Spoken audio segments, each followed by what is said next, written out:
paketan lampu JAC bus 5 terbaru. Kita lihat.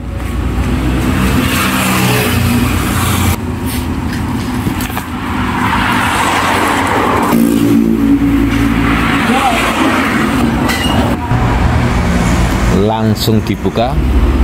Hati-hati mas, barang mahal.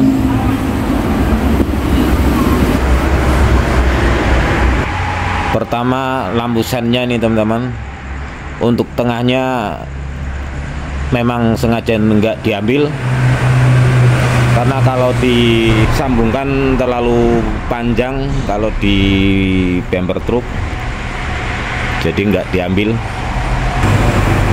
Dan ini lampu bawah utamanya kelihatan sangat mewah sekali, mantap. Mantap.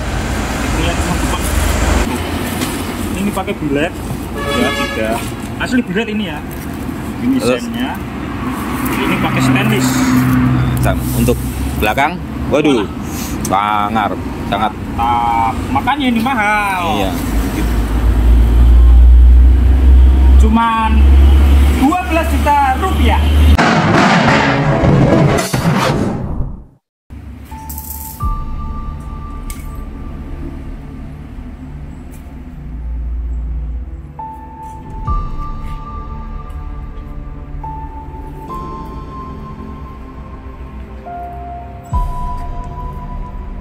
Halo sobat YouTuber, dimanapun Anda berada.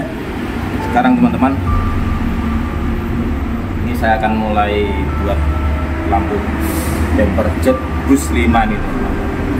Lampunya untuk yang bawah, untuk yang bawah ini teman, original asli. Biasanya buatnya di atas, tapi karena ini kan requestan dari Sumatera, jadi punya kan nggak bisa datang, jadi saya coba buat di bawah. Kita ikuti terus.